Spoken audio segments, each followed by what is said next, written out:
defines something in terms of itself. Anything you're defining in terms of itself only. Okay. So many applications. One yesterday I showed you, like keeping two parallel mirrors and placing an object between it. So it keeps reflecting again and again in both the mirrors. So that is recursion.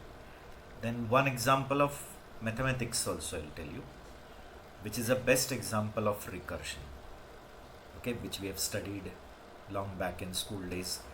Concept of factorial. Okay, factorial. So factorial is a function on one input. Input is n, and we designate as n factorial. Okay, so denoted by n, that exclamation sign is that factorial function sign. Okay, and it is product from 1 till n. So whenever you are told to find n factorial, so n factorial is multiplication from 1 till n. So 1 into 2 into 3 into till n. Whatever multiplication answer you get, that is n factorial. So is the product of the positive integers from 1 to n, inclusive. Factorial of negative number is never existing, and 0 factorial is always 1. 0 factorial is always 1. So definition wise you will say n factorial is product of 1 till n. So 1 into 2 into 3 into n minus 1 and minus 2 and till n, all the multiplication.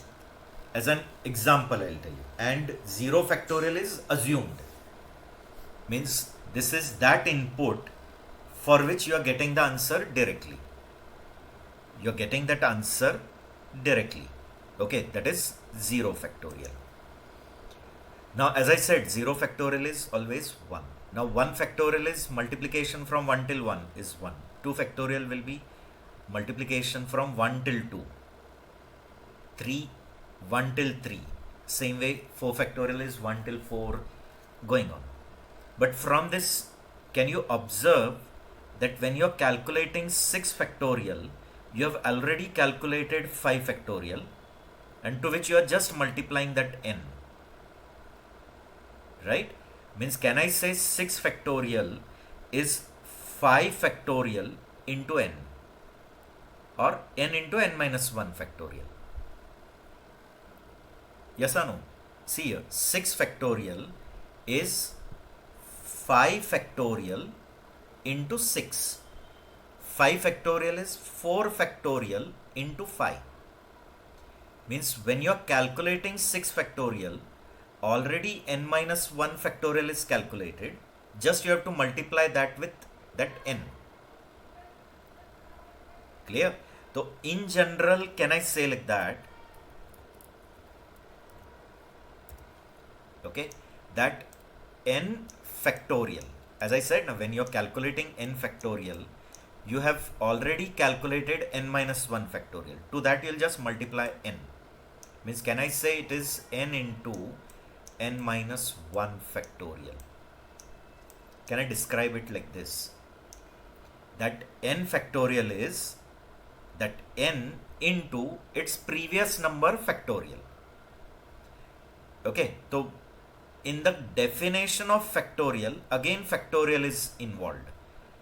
This is the definition of factorial, and in its definition, again factorial only is involved. Okay, with the input reduced by 1. This is actually called as decrease and conquer. This concept is called as decrease and conquer. Means you are decreasing the input and ultimately reaching to 0 factorial, where the answer is 1. Yes or no? Now n factorial, you got it. So what will be n minus 1 factorial? Again, in its definition, what will be involved? Its previous factorial. Yes or no? This will go on, and somewhere you will reach to 1 factorial, which will be, okay, which will be 1 into 0 factorial, and 0 factorial, you know, is the base value where you can directly get the answer, and that is 1. So this one can I substitute here and multiply that value in the previous one. This way this value I'll substitute here and I'll get this answer. Okay, so in this, can you see that in the definition of factorial, again what is involved? Factorial. Only what is decreased? The input. This factorial is working on n input, this factorial is working on n minus 1. So only the input is decreased by 1. Now here again factorial is involved, factorial, again the input is decreased by 1. So this way you are decreasing the input, and lastly we are conquering the solution. That is, we are reaching to 0 factorial where the direct answer is 1. Right? Okay. So I hope you're understanding what I'm trying to say. So can we do the observation from this pattern that 5 factorial already involves 4 factorial, just you have to multiply by 5. Can we say 5 into 4 factorial? Same way, 6 factorial already involves 5 factorial, just you have to multiply that with 6. So whatever is the answer of 5 factorial, just multiply that with 6, you will get the 6 factorial. Right? So in general, can I say n factorial is n into n minus 1 factorial? Do you agree or no, all of you? And this is the conquered result, final, last, base value, which is 0 factorial, which you have to take directly answer, that is 1. Clear? Okay.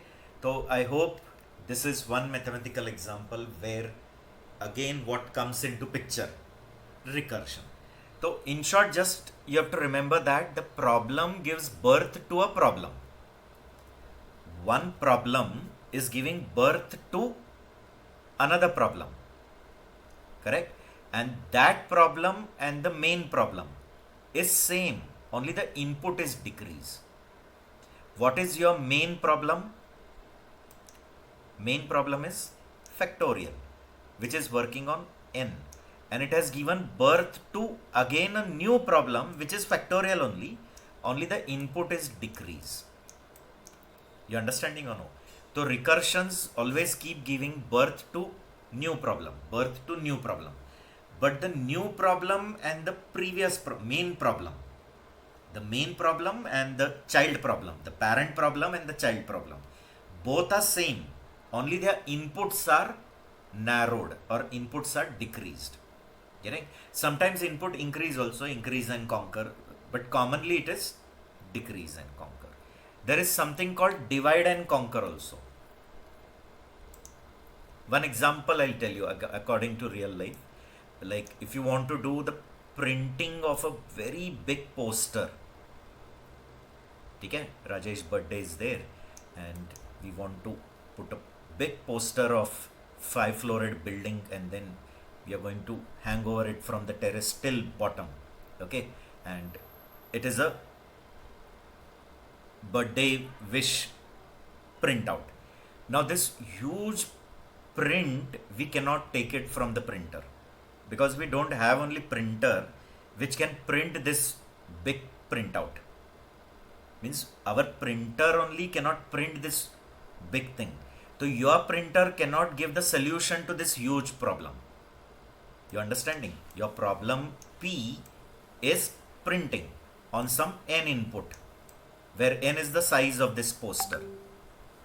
Okay, we'll say n by n. Okay, so you found that this problem of printing, which is on n input, cannot be solved directly. You cannot find only its solution because we don't have only that much size poster. So what idea we did it, we have splitted that poster into 4 sub size.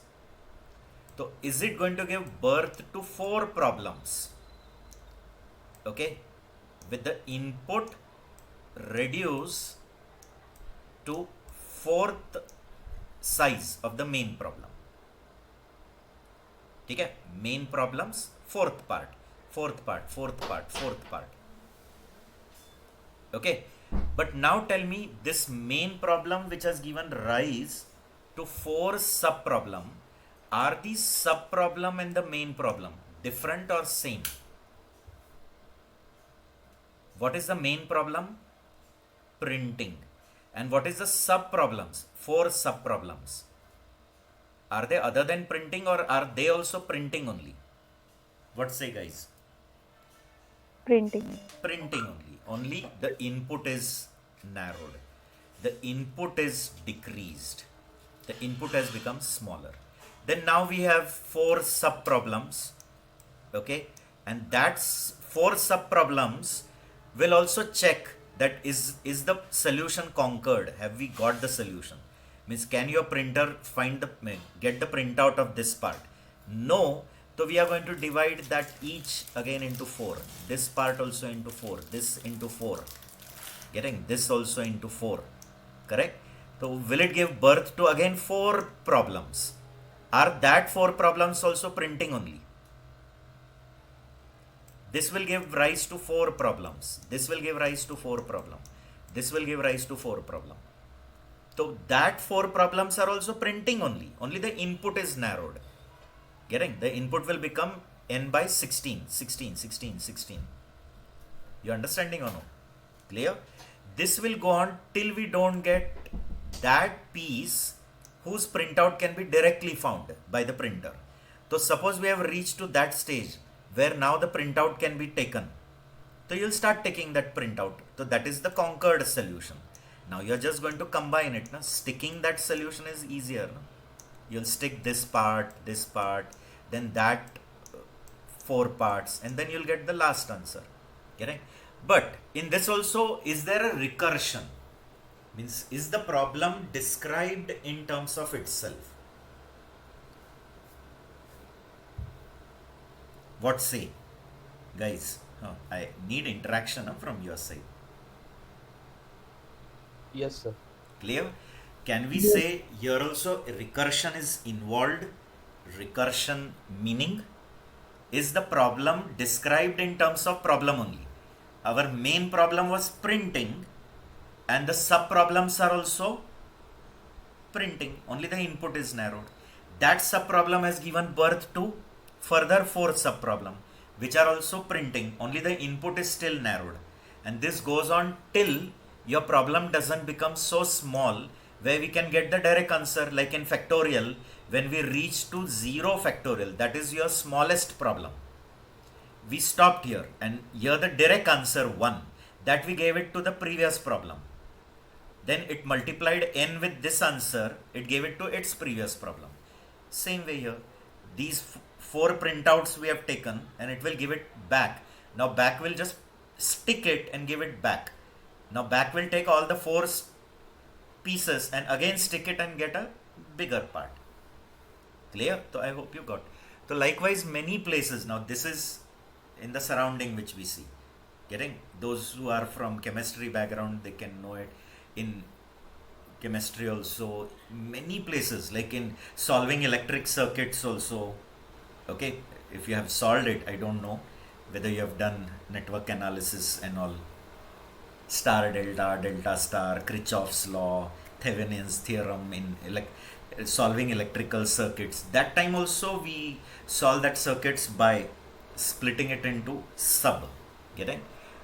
So lot of application areas are there where we see the concept called recursion. Getting? Problem described in terms of itself. Okay. Now, what is a recursive function? That will quickly move on. Okay, and then we'll see types and then the examples. Okay. So recursive functions. So recursive function means a function which is giving call to itself directly or indirectly.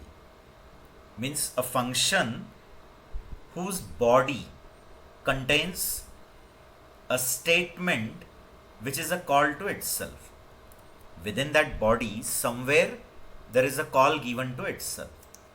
Or in a very simple term, you can say a recursive function means a function which is giving call to itself. It can be directly or indirectly also. So see, you are defining f function f, and within its body somewhere there is a call to itself. That function is only giving call to itself. Though it is giving call to itself, but this is a new call. The previous call and this call will be treated as a new call. The previous call is suspended and the new call becomes active. The new call again starts from the beginning and the previous call is suspended. Now when new call get over, so it will go again back to the previous call, and then the previous call will continue with its remaining work.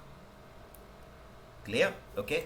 So recursive function means what? A function calling itself directly or indirectly is said to be a recursive function. So what is a recursive function? I hope it is clear. A function which is calling itself means in that function definition only there is a call to itself. Okay. Now every recursive function should satisfy two properties or two characteristics, and then only we'll say it is a well-defined recursive function. Okay. If it doesn't satisfy that properties, we'll say it will go into an infinite loop. Okay. And that infinite loop will lead to stack overflow. And then when there is a stack overflow, there will be an interrupt occurring and exception occurring, and the program will halt. Okay. If you have not followed that characteristics. Okay. So every recursive function should satisfy that properties. But if it is not satisfying, so as I said, if you have defined a recursive function but you are not following that characteristics, then sure your recursive function will lead to infinite call. Getting? It will keep calling itself, and you know that for every call is one stack frame created. I have told you back when we started with functions, when we started with the topic function, that time I guess I have told you that for every function call is one stack frame created, also called as an activation record. Yes or no, guys? Yes, sir.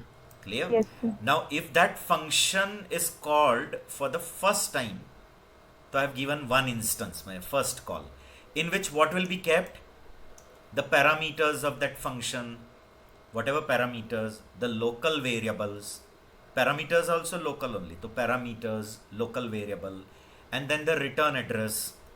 Return address means when the function is over, where it has to come back after the completion is kept here.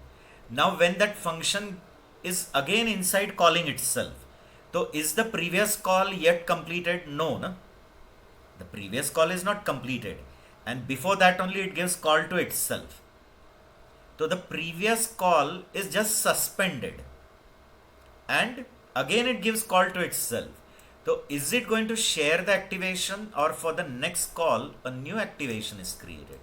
Though the function is same, is a activation newly created, or is the next call going to share the previous call activation only?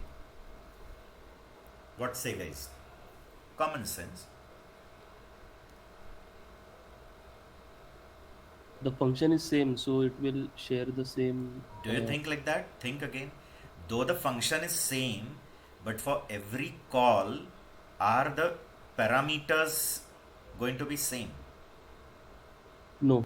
Parameter No. will be different. Then it has to keep its every call parameter values separately, no? Yeah. Right or no? Clear? So never it will be like that.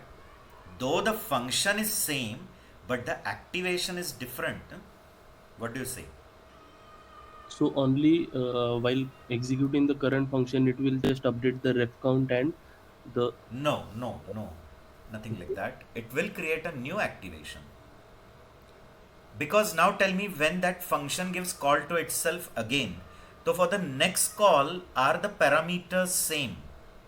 No. So parameters value will different. So It has to keep that copy separately, no? Then. yes.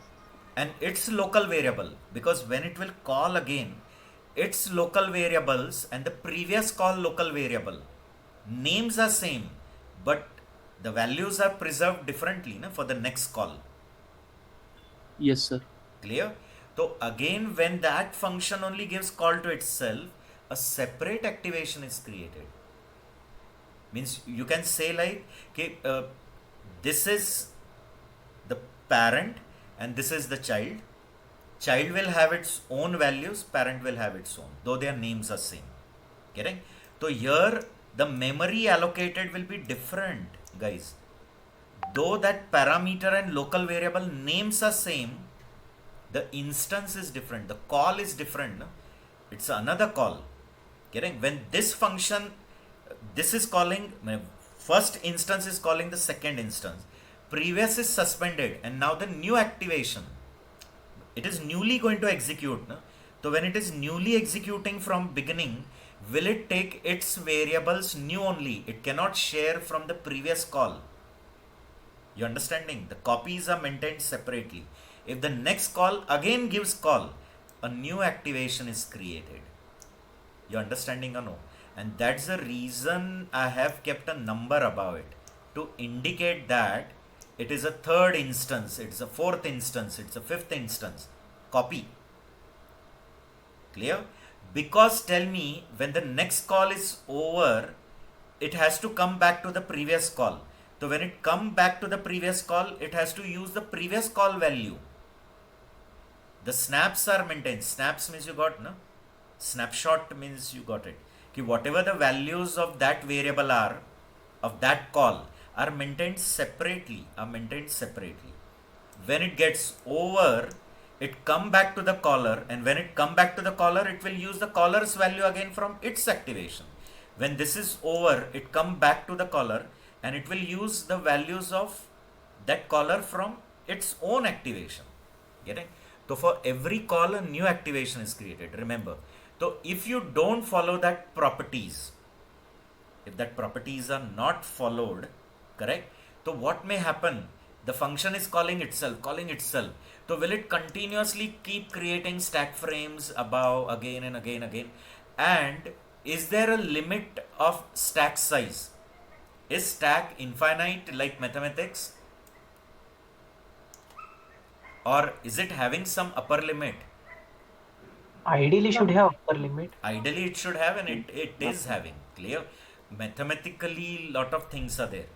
In mathematics, lot of concepts are there, which practically we are many times unable to prove it. No? Like, mathematically, they say like the capacity is infinite. Yes or no? But in reality, have we come with such computers whose storage is infinite? No, no, it is. No. Means still it can go to any terabytes and then petabytes and further so many units are introduced. But yet we haven't reached to infinite capacity storage. No? So stack is going to have an upper limit. It is a system stack, and system stack cannot be infinite size. It is going to have some limit. So when that stack becomes full, it will throw an exception and your program will halt. Clear? Okay. When you write an infinite loop, this problem won't occur. Infinite loop when you write, means if I have just written while true, okay, and I have written some code and I have not written any logic to come out of it. So that time you run this code for 5 days, 10 days, 100 days, it will keep running. Because here the stack frames are not involved. No? The control is just coming here. The control is running, again the control come here. Here the frames are created again and again. When the function gives call to itself, it will again create a new frame because it says my new birth is there. I am a new call. So when I am a new call, my values are separate. I am not going to share the values of my previous call. My values are different, so I will create a new frame. And as these frames keep creating, stack will be full, there will be an exception thrown, and the program will halt. So such situation, if you don't want to occur, then you please follow these properties. Now what are that properties? So that we'll discuss. Okay? So first property is basis part. Getting? And this I am sure in mathematics, but I don't know, many of you are not or many have phobia of maths also. So in 11th and 12th also you have studied in discrete mathematics, proving something by binomial induction, mathematical induction. Prove something by mathematical, okay, is this true? So we take a basis step and then an inductive step. So basis part, or you can say basis step. Okay, so what is this basis part? So basis part means a condition. It is always a condition. Okay, this part has to be a condition, and it is a condition which is forcing the recursion to stop. So that is the reason I told, if you are writing a recursive code, so in that recursive code this basis part has to be there, which is checked every time. And if this basis part has occurred, we will stop calling itself. The recursion is halted. Getting? The printing example which I gave. So when you reach to that small size poster whose printout can be taken, means now you see that the size is reduced to so small that now my printer can take a printout of it. So you stop there and you take the printout. Right or no? So that is the condition. In case of factorial, tell me, when I reach to input 0, so there I stop calling itself, because I know the answer of 0 factorial is direct 1. You understanding? So basis part means it's a condition which is forcing the recursion to stop or recursion to halt. That is, giving call to itself is stop. So when do we stop calling itself? When this basis condition comes out to be true. And second part is called as a iterative part. Okay? And in that iterative part, the call to itself is given. Means the function which is calling itself again. Function is giving call to itself. Function is giving call to itself. The call to itself is a iterative part. But here also you have to follow the criteria that it should eventually reach to base. This iterative part means calling itself. F is calling itself, F is calling itself. Okay, but call in such a way that in near future you have to reach to here. This iterative part should not be like that. It is running away from base. It has to reach near to base. You understanding or no? Means in that iterative part, like as I said now, in printing case, the printing problem is giving birth to 4 printing. But to that 4 printing, the problem size is reduced. No? The original problem was n size. Now it is n by 4, n by 4, n by 4. They give call to itself, n by 16, n by 6. So now they are reaching nearer and nearer to base. You understanding? Like when I say n factorial, so n factorial is giving birth to n into n minus 1 factorial. So who is your main problem? N factorial. And it has given birth to which problem? N minus 1 factorial. So it is getting decreased such that ultimately at some stage you will reach to 0 factorial. Are you running away from 0 factorial, or you are reaching as soon as possible to 0? Yeah, we are reaching. We are reaching. Clear? So that iterative part has to be like that. So iterative part means what? That you got it. Giving call to itself. But give the call to itself in such a way that you should in a near future reach to base. You should not go away from base. You should go nearer and nearer and nearer to base part. Clear? So any function which satisfies these both the criteria, any recursive function which satisfies these both the criteria, we'll call it as a well-defined recursive function. Okay? See here. So in order to prevent the program to run indefinitely, a recursive function must satisfy following 2 properties. Now what are that properties? See here. There must be certain condition. That basis part means it's a condition, which is every time checked. Every time we check whether this condition is achieved or no. If it is achieved, so we will directly take the solution and go back to the parent. That will take the answer, add something in it, and give that answer again back to its parent, means to its caller. So reverse going journey will start. Going back journey will start once we reach to base condition. Okay, therefore, as I said, base condition means it's a condition which is going to halt the recursion. Okay, so there must be certain condition called base for which the function does not call itself. The recursion, the calling process of itself will halt. Okay, so as I said, na, like when the poster size becomes so small, so we stop calling the printing activity and we do the printing of that small part and give it to its parent. Now parent will just collect that printouts and join it, stick it and give it to its parent. Getting or no?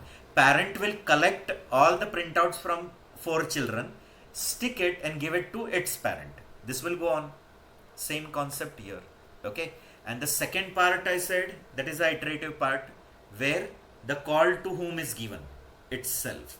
See here, each time the function does call to itself directly or indirectly. But call to itself done okay, but it should be done in such a way that eventually we should reach to base. We should not go away from base. We should reach as early as possible to base part. Agreed? Okay. I hope it is clear. Like in case of factorial, you know that n factorial is n into n minus 1. But if you write plus, so every time you are increasing, so you are not reaching to 0 factorial, you are going away from. So again, it is not a well defined. Again, it will go into infinite only. Na? Yes or no? It will go into infinite only because the recursive call is not going nearer and nearer to base. It's going away from base. A recursive function which satisfies both these properties are called as well-defined recursive function. Clear? Is it clear to you or no? Now we'll take an example. In that example, I'll tell you. Huh? Sir, Hmm. what do you mean by directly or indirectly? I'm coming What? to it. Okay. Okay. Again, you always have a curiosity Yes, sir. question, which comes in the next topic only. We'll be coming to 4 types of recursions. In that, you'll come to know. Like f is giving call to f only, so it is direct. But f is calling g, and g is again calling f. This way they are calling each other. Getting? Means one function is calling another, and the other is again calling the first one. Getting? So that is also recursion. Parent is calling child, and child is again calling parent. So there is a loop concept between them. So that is also a recursion. Okay. Getting? So I'm coming to that. Types I'm coming Got to it. Before that, I'll just define one recursive function for that factorial only. So factorial come under divide and conquer. That printing example which I gave, that comes under, the factorial come under decrease and conquer. Okay? When input is decreasing and you are conquering that problem, means you are reaching to 0 factorial. And printing is divide and conquer. Divide and conquer examples are also so many. In your academics, somewhere in data structures and all, except this engineering student, because they are just now in first year engineering. So there is a merge sort, quick sort, so many, binary search. But binary search, I guess, I've taught to many students. Right now, for this engineering student also in arrays chapter, I might have taught. I remember it. But anyway, binary search, Yes, sir. then quick sort, merge sort, these all come under divide and conquer strategy. But I don't know, like Herschel is from electrical, so I don't know whether he has studied data structures, C and all somewhere. C and all that things you might have started, no, your programming career with that subjects. Right? Yes. C I studied, but it's long back, 15 years before. Okay, no issues. Okay, but data structures, C and all, they are mandatory things, no? Anyway, so sorting techniques. Coming back, I'll take an example. Here, see, I'm going to define a function factorial, def factorial, and I'm passing n as an input. So remember, n is a local variable and it is going to get created again, though the name is same. But for every call, new n will be there in its own activation, Clear? See here, so def fact n, I'm checking the basis part. The basis part is n is 0. So as I said, if you have reached to 0 input, you'll directly return answer 1. Because you know that when the input is 0, the answer is 1 for in case of factorial. But if your n is not 0, so it will go to iterative part. This is the basis part. Is this the basis part? N equal to 0. Is this the condition which is going to stop recursion? Means Yes. it is going to stop Yes, sir. calling itself and it will directly return the answer 1. But will it give it back to its caller? Will it give back to its caller? The reverse going process will start, reverse journey. Okay? In the else part, it is a iterative part which is giving call to itself. So according to factorial definition, we have already seen that it is n into factorial of n minus 1. Isn't it? So else part is saying what? Ki bring the answer of n minus 1, I'll multiply it with n and I'll give it to my parent.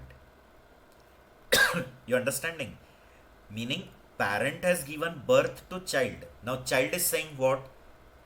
I'll multiply by n and it is giving task to its child.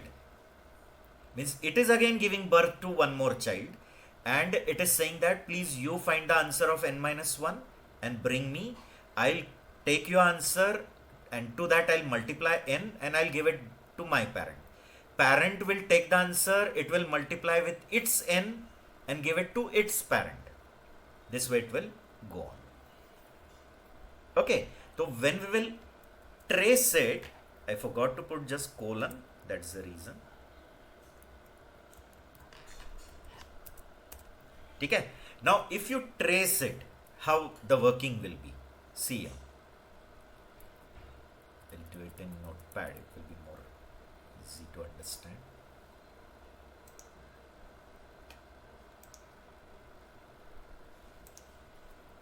Okay, see here. Now, for example, suppose in a print statement you are calling factorial for value 5, suppose. Right? You have called that print, in print you have called factorial for value 5. Okay? Or I'll write here only. Print. You're calling factorial, for short I'm taking F. It's actually factorial with input 5. Okay? Is it going to create one activation? Others also like Vrushali, Swarna, Smith, all, Sahil and all, you're understanding or no? Sneha? Yes, sir. Yes, sir. Sure, no? Yes, sir. First time I'm Yes, sir. calling print F of 5. This is the first call. So what is n at that time? So local variable, the 5 will go in n and n is the local variable. Isn't it? So will it be getting a space on its activation which will be created on stack with value 5? And this is the activation record of your factorial, the first call, first instance. Okay? Now it will come inside and check whether n is 0. What is n at this time? 5. Is it 0? No. So it will go to else part. So can you tell me what is there in else? Return n into, but what is n at that time? 5 into, and it is giving birth to another factorial, means it's giving call to. So this is a new activation with its n 1 less. So what is its n? 5, so 1 less will be 4. Okay? Now it has given call to f. So when f is called, will this return perform? Will this return be performed? No, no. This return will be performed only when you'll get the answer of this expression. When the answer of the expression is available, then only it will return that answer to its caller. Yes or no, guys? So is this return going to suspend and this new activation start? Is this new f start? Means this return is going to wait for the answer to come from this f. And when the answer will come, that will be multiplied and then it will return it. So for time being, is this f paused? This first call. Correct? And the activation of this new call will be created. Will the activation be created newly? Activation record of f, but second activation, because for this call is the value of the local variable different. So can it share the previous call value? No. The previous call value will get vanished with this new value. So it has to keep its own copy. The birth, when the activation is new, when the activation is new, it will have its own values. Getting? So will it have its own local variable n? The name is same but the memory is different. Please understand. And the value is 4. Getting? Now is the new activation starting? Again it will come inside and check whether n is 0. Is n 0? No. So will it also go again to else part? What do you say, guys? And in else Yes. part n, so what is n? 4. It's n. It's n. When this f is called, so what was n? And it will give call to f of 3. Clear? Again this return will be suspended. This return cannot be executed because the answer has not come yet. And to get this multiplication, we need to wait for f of 3. No? Unless an f of 3 come, can I do multiplication? No. For multiplication, I need both the operand. No? So I have to wait for f of 3. So this return is suspended and new activation. New call is there. So now I'm not going to show you till the end. Again, new activation, record of f, the third activation with n value as 3. Its own copy, and the previous are suspended, but they are not terminated. They are not died. They are just suspended. They are taking rest. And this is doing the work. Now this has given birth to this is doing work. This is taking the rest. Clear? This will go on. Now tell me again, is n 0? No. So again it will give call to return 3 into factorial of 2. Now I'm not going to show that. Again n is not. So it will again give return 2 into factorial of 1.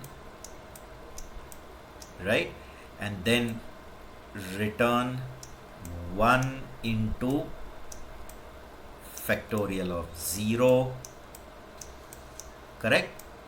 And factorial of 0, will it return directly? Will it return directly 1? Because now input is 0. So have we reached to the base value? So will it go to if part or else part now? If part. If part. And if n is 0, so it will directly return 1. So where is that 1 return? Where it is called. So will it bring answer 1 here? Now both the answers are available, 1 into 1. So can the multiplication take place?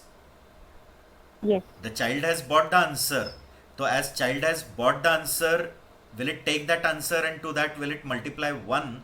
And will this return to its parent? Then 2 into 1, it will 2, that will be returned to its parent. Correct? 3 into 2, 6 will be returned to its parent. 6 into 4, 24 will be returned to its parent. And 24 into 5, 120 will be returned to its parent, which will come here in print, which will be displayed on the monitor. Do you agree? Yes, sir. Clear? Okay. Now some people may say instead of doing recursion, I could have written directly a simple for loop, isn't it? which will multiply from 1 to n, right? So it is possible to write a recursive code, and for every recursive you can write a non-recursive code, getting? But both have their pros and cons, because some problems are naturally described recursively, no? Some problems are only like that, they are described only naturally in themselves, so their recursion is more easily written. Instead of writing loops, writing one if else is more easy, no? If base condition, else give call to itself, getting? Drawbacks are one that it takes more overhead. Overheads are more, because for every call is the activation created. Every call a new activation. So it is called as epilogue prologue, like doing some activity before call, some activity after call. Before call, creating a frame. After call, destroying that frame. So it takes some time, no? So that negligible time may accumulate and become more time. Getting on, in real life also, some problem is very negligible, but if you ignore it, so it keep adding and then it becomes a big problem. So here also same thing. For one call we say it is negligible time, but when many negligible are added, so it become a big time. So only the overhead point of view, recursion is difficult. So in that case, non-recursion is preferred. But as I said, mathematicians have proved that recursive and non-recursive comes out to be same.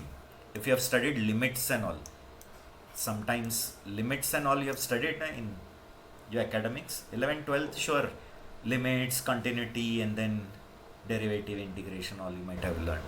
So through limits, mathematicians show that recursive and non-recursive comes out to be ultimately same only. Getting? But programmers deny. Programmers say no, non-recursive is better than recursive. But if you see, for very large value of n, both are nearly same. You write a recursive code or you write a non-recursive code, it will come near about same only. Okay? So this is just a simple example of factorial.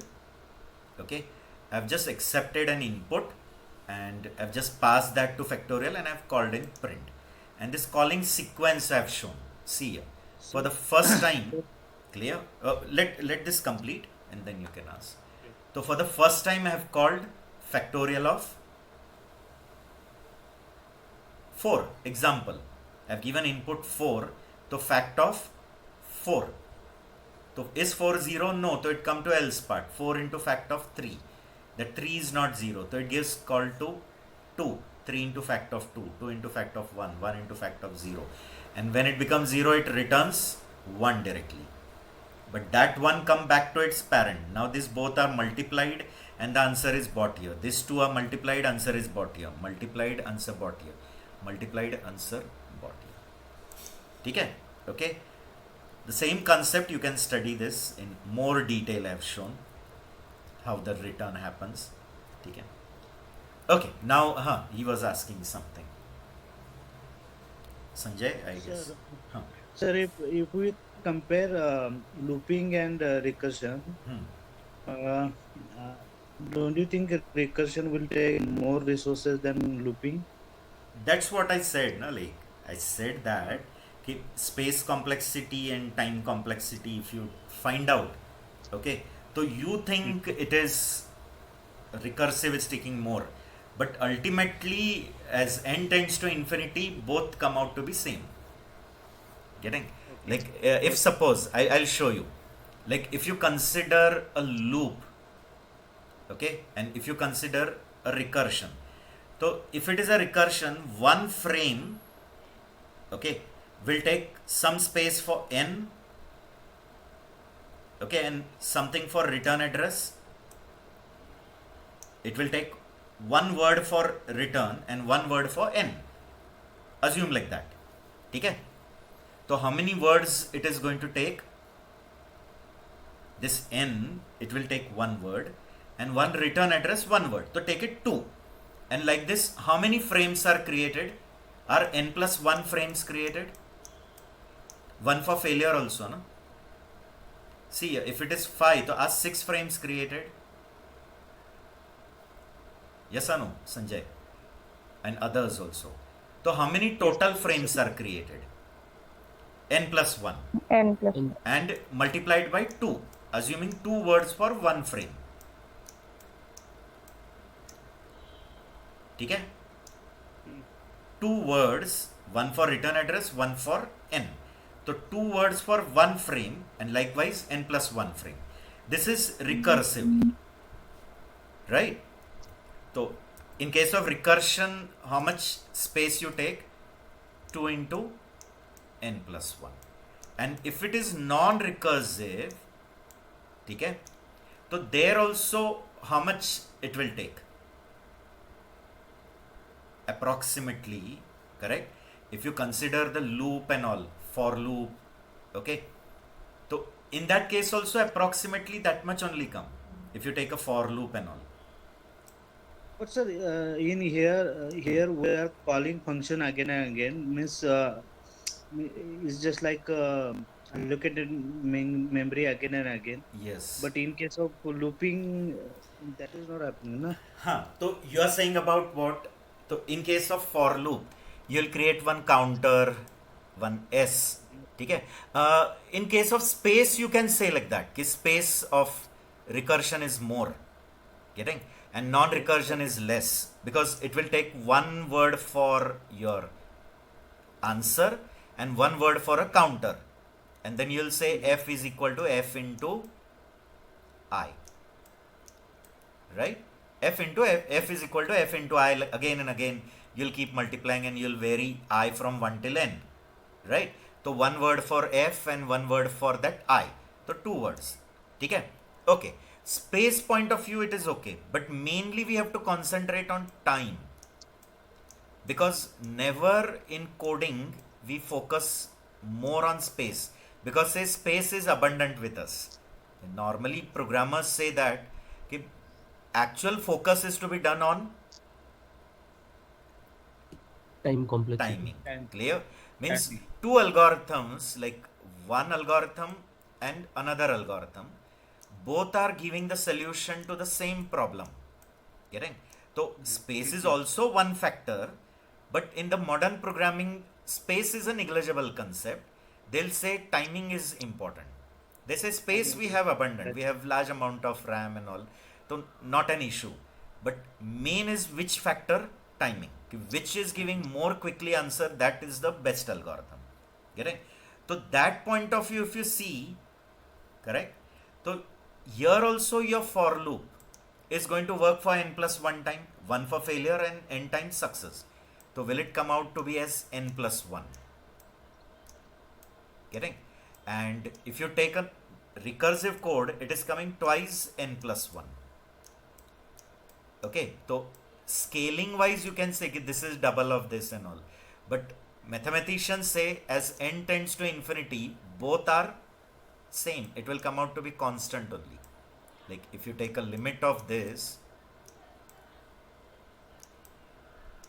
n plus 1 upon twice n plus 1, correct? So it is a constant thing. So whenever you get limit constant, they say the growth rate is same, both growth is equal. Okay? This function and this function, growth is same. If you get answer as infinity, getting, then you can say the lower below function is faster than the above. And if you get 0, so the upper is faster than the below. Getting? Because we talk about when n gives to asymptotic value. Asymptotic means you got very, very, very high value. When your n becomes too high, it is nearly equal to same, the recursive code and the non-recursive code. Okay? But as I said, still programmers deny, programmers still say recursive code will be always slower than a non-recursive code. Okay? Sir, I got it. It means you have to choose it as per the situation or Right. as per the result you want. As per the situation means some problems are only like that, they are described in themselves. They are naturally described recursively. Getting? So in such case, it is good to go for recursion only.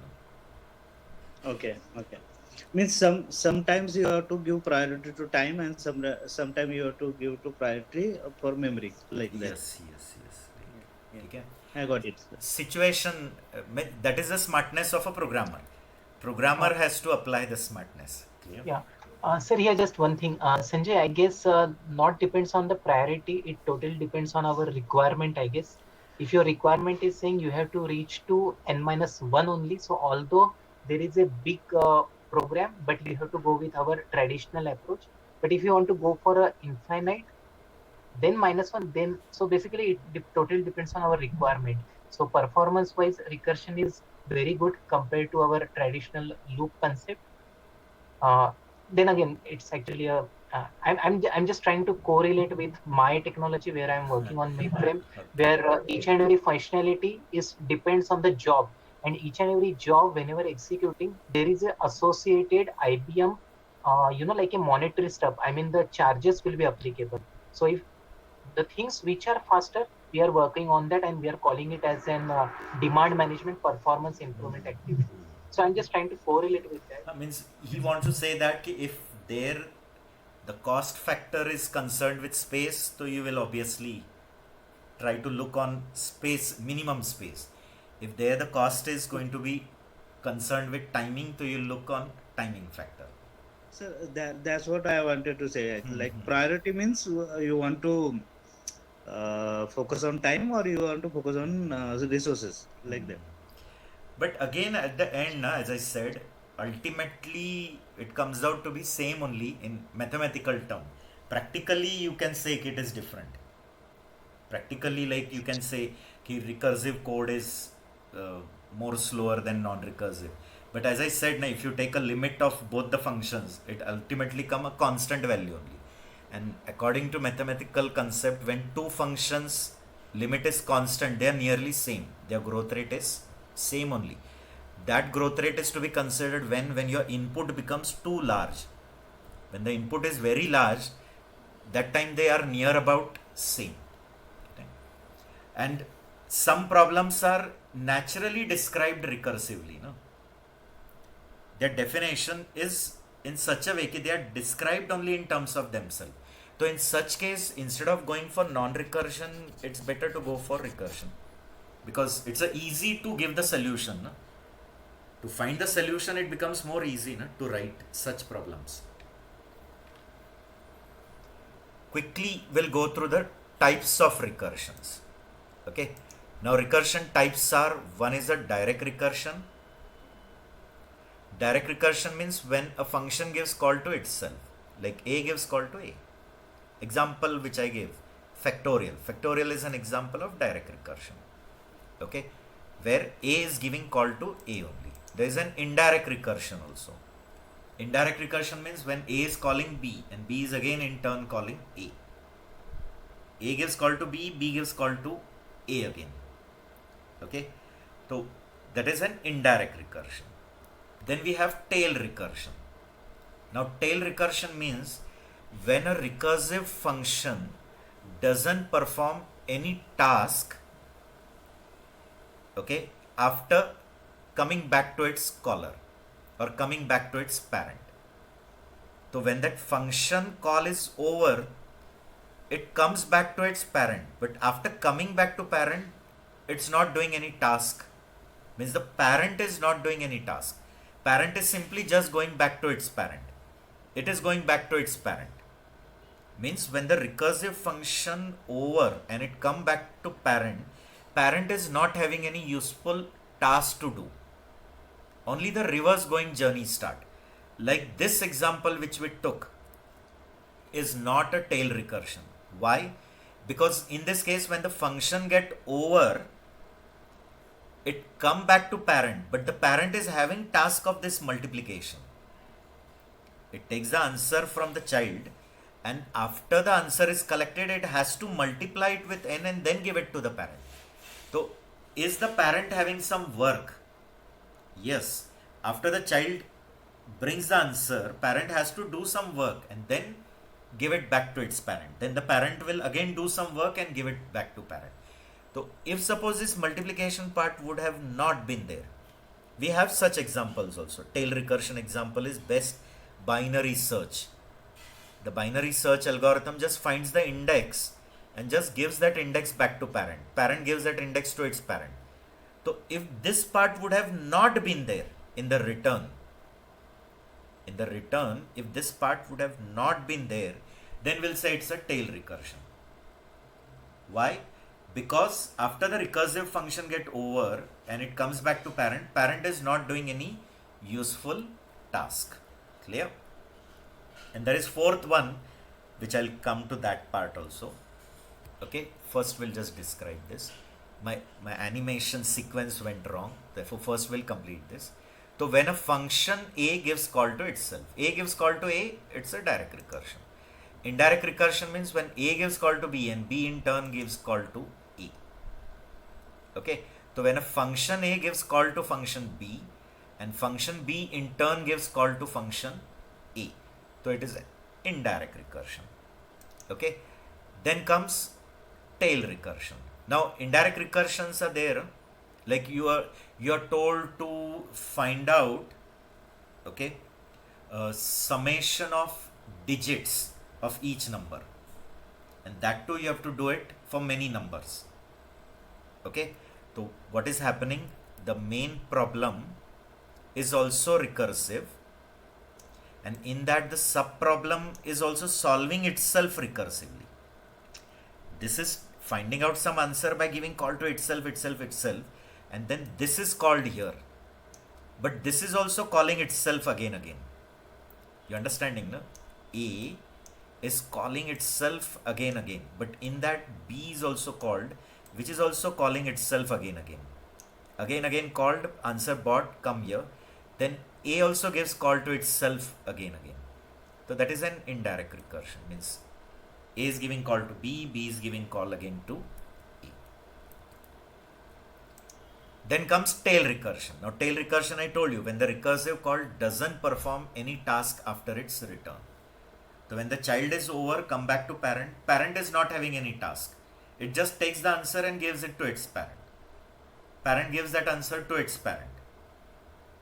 Getting? Like the example of printing which I gave, that cannot be tail recursion. Why? Because it waits for the printout from all four children. Then 4 children bring the printout. Now the parent has to stick it. No? So is there the task to the parent of sticking all that 4 printouts and then give it to its parent? Getting? So such example is not tail recursion. But there are some practical examples. Like best example I said, binary search. Binary search is also a recursive concept. Quickly I'll just try to tell you. In case of binary search, there is a list of elements. Okay? And all are in a sorted form. They are sorted. Clear? It has to be. That is the criteria. Okay? You have many elements in a sorted. And now you want to search one element X in it. Now if it's a linear search, you will go on matching with each value line by line from first till last. X is some value which you want to search here, and if found, you want to return the position. Its position. Correct? Sorry. 4, 5, 6. That position I want to return where that element is found. If not found, I'll return -1. But if found, I'll return the position. So if it's a linear search, you'll go on line by line comparing from first till last. Each and every value will compare with this X. Match, stop there and return the position. Now what binary search does, it takes the benefit of this sorted order. So binary search first starts comparing with the middle only. In case of binary search, what it does, it compares your element with the middle element. If it is matching with the middle, it will directly return that position. No, so it will check whether your element is lesser than this middle or greater than that middle. Okay, so if it is lesser, then it will search in this half, and if it is greater, it will search in that half. So the search problem is divided into two search problem. Are both going to solve?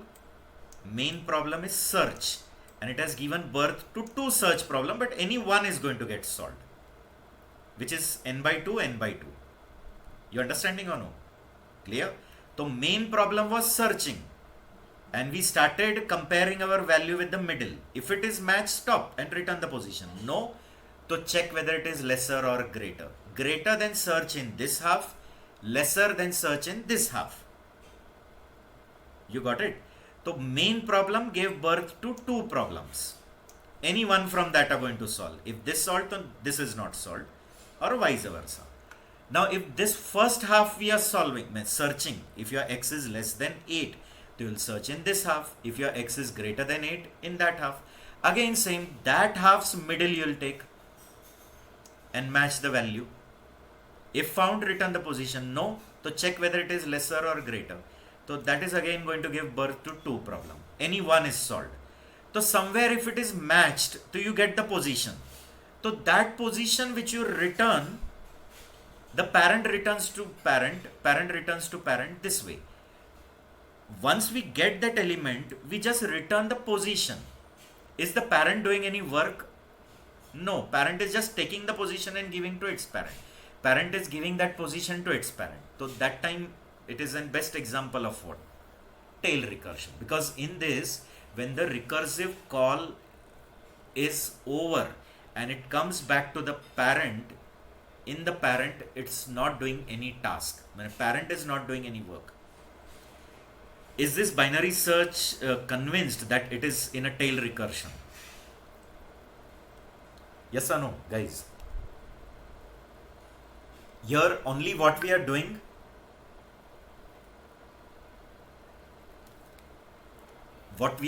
that is clear to you. We are taking the middle element and matching with it.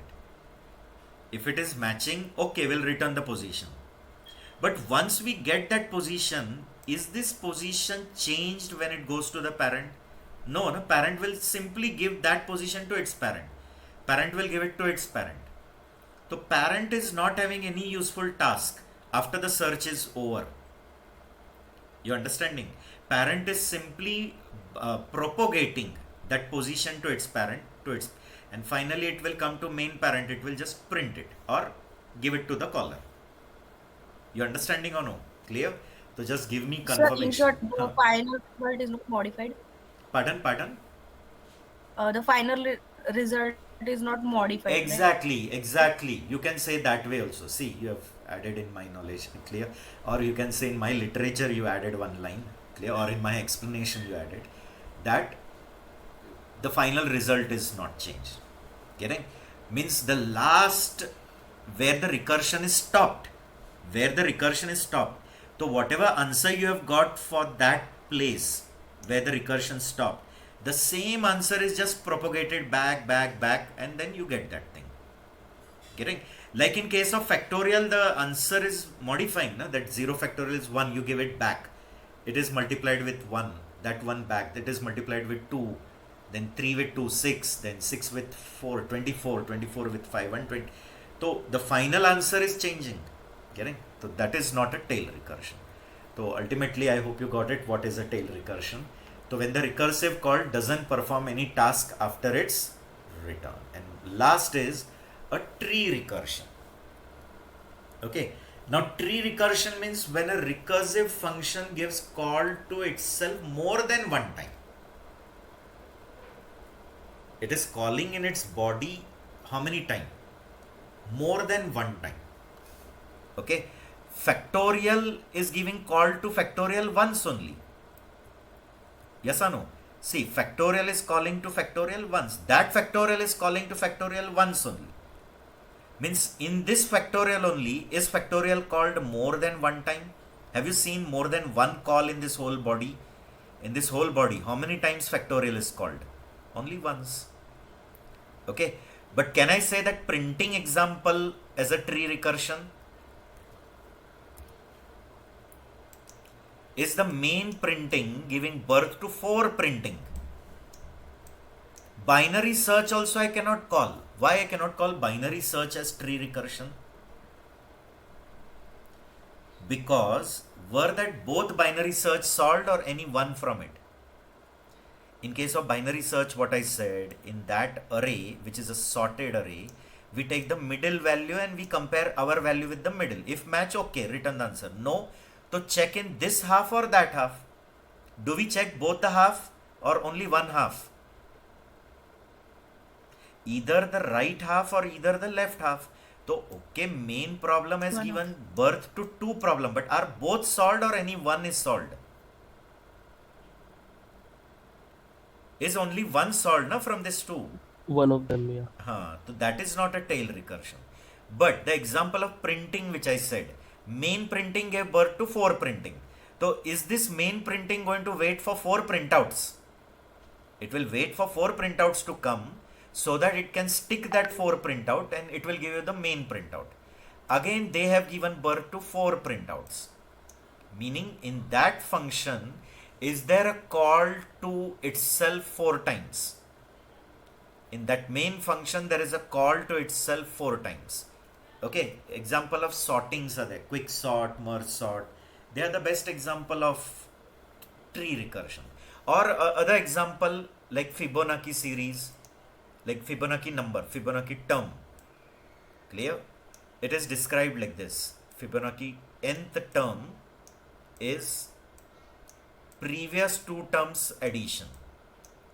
Fibonacci n minus 1 plus Fibonacci n minus 2.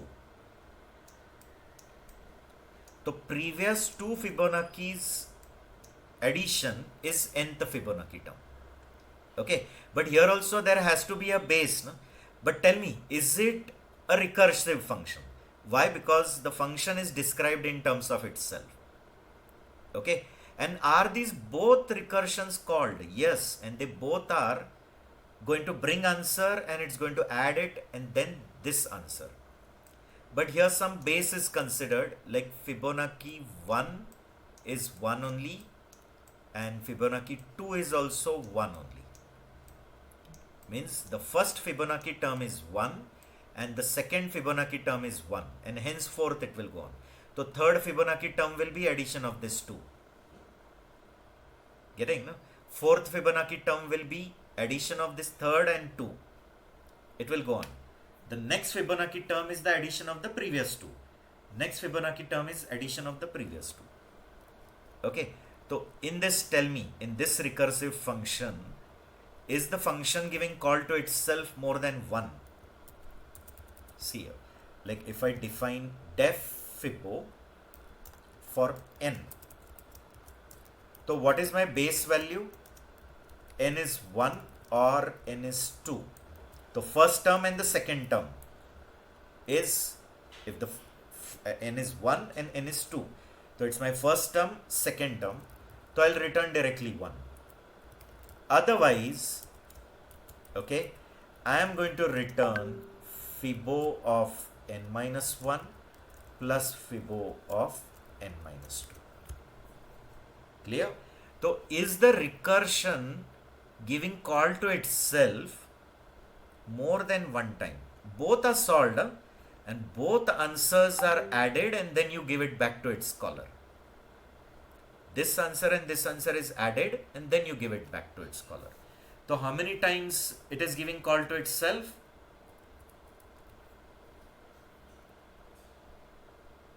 Is that recursive function giving call to itself? Is it giving call to itself more than one time? Yes. So if you visualize it, it will look like a tree. No? First Fibo has given rise to 2 Fibo. Both are solved. Then it has given rise to 2 Fibo. Both are solved. And both answers are given to parent. Parent will add that answer and give it to parent. Again, these both answers are given to parent. Parent will add that answer and give it. Parent will again add that 2 answers and give it to its parent. So when the call to itself is more than 1, it is called as a tree recursion. Okay. So when a function calls itself more than once, we call it as tree.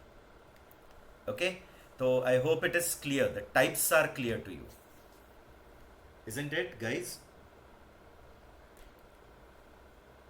We will solve some examples, no doubt. Yes, sir. Some one or two examples we'll see. Yes, sir.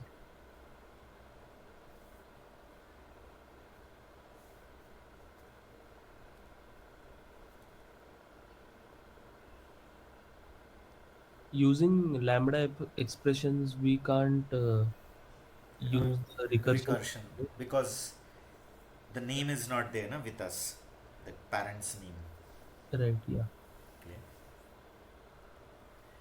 Okay, just quickly we'll go with the advantages and disadvantages, and then we'll see some examples, and then we have to see one topic called built-in functions.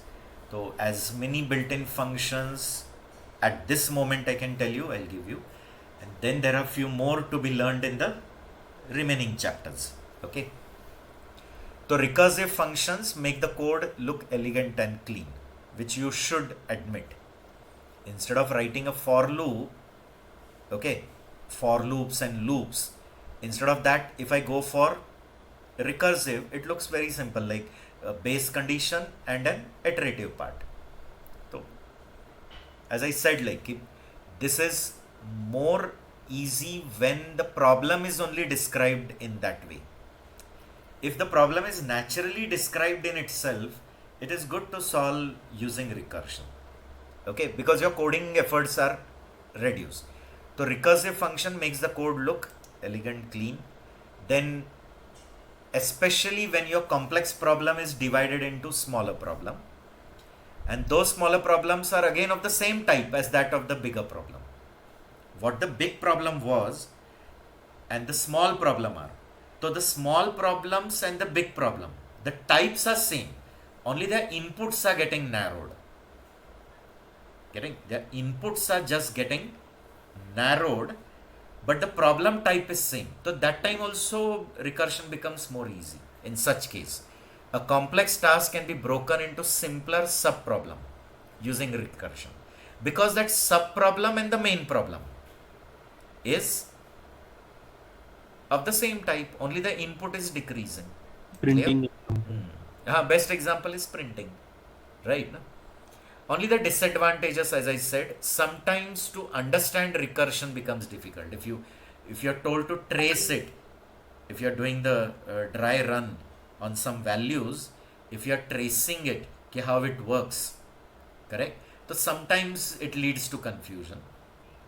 And the other problem we already know, that recursions increase overhead, because for every call a new frame is created, and for that frame is going to add some space complexity. Clear?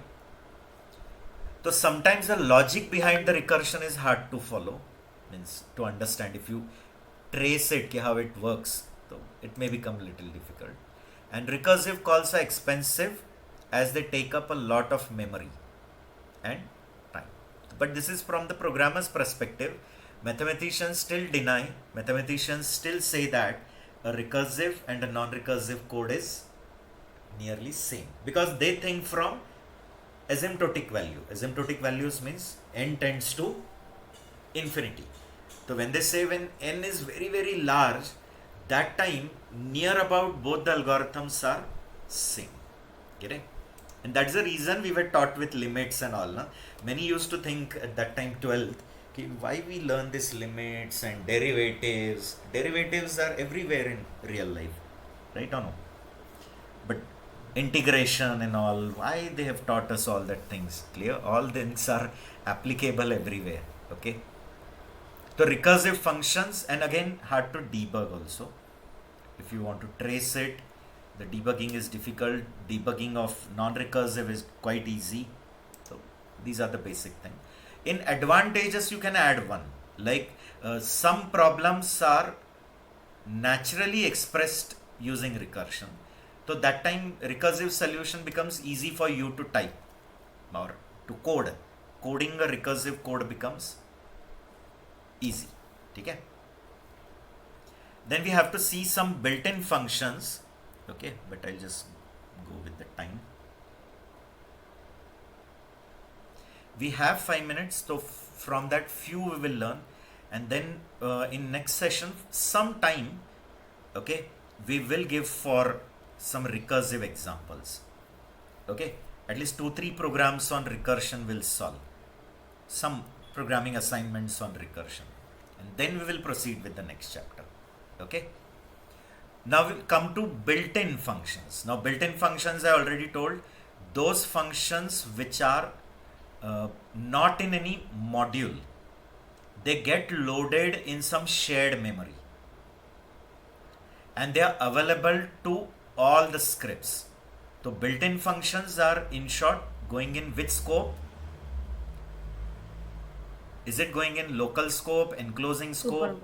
Super global. Clear? Super global, or you can call it as built-in. Local, enclosing, global, and built-in. So built-in scope means when your Python interactive environment start, that time only these functions are loaded in that shared memory, and every script can access it. Getting? So few from that I have listed here. Few we have already studied, and few we are going to learn in the subsequent chapters. Like many we are going to learn in the next data structures chapter. Data structures chapter is covering lot of built-in functions. Okay, then there are some built-in in file handling, some built-in functions in OOP also. Okay, so we'll be learning that. First one in that is apps. So you give any number, it will return the positive of it. Means if it's negative, then also positive, positive, then also positive. Absolute, which we write in mathematics, right? Yes. Apps of -5 I write, it will give 5 only, and apps of 5 also 5 only. That's simple. Okay. Then ASCII of x. So if that x is a printable character, it will give you as it is. But if it's not, then it will give you its equivalent Unicode. Getting? So returns the printable version of x. But if that x contains something other than ASCII, then it will return its equivalent Unicode. Okay, like for example, if I give ASCII of A, so it will return A only as it is. But if I give some Latin A, which doesn't come in ASCII characters,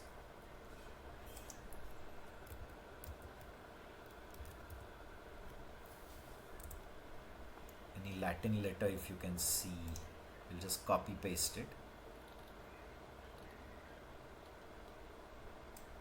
These are pictures like image.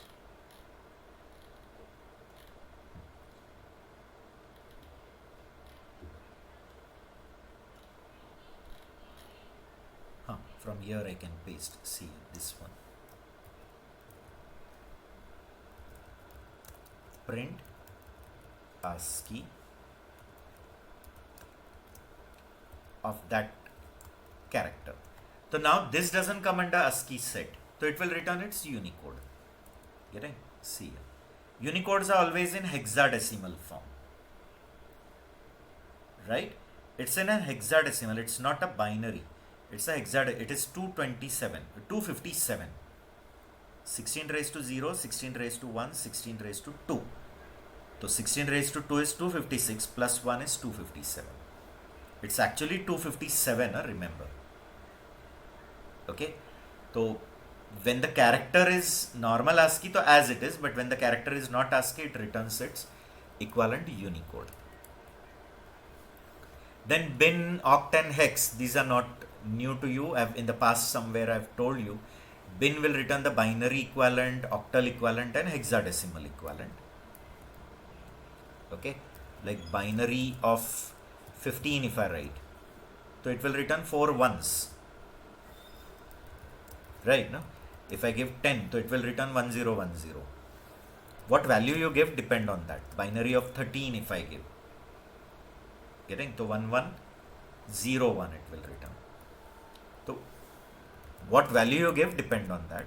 Like octal, so octal of 15 if I give, so it will return 17, because 17 octal is 15 in decimal. You can check, na? 8 plus 7 it is, na? 8 raised to 0, 8 raised to 1. 8 raised to 0, 8 raised to 1. So 8 raised to 1 is 8 and plus 7 is 15 only, no? Yes or no? Octal of anything you can take. Octal of 35 I take. So it's 43. 43 only. 8 4s are 32. Plus 3, 35.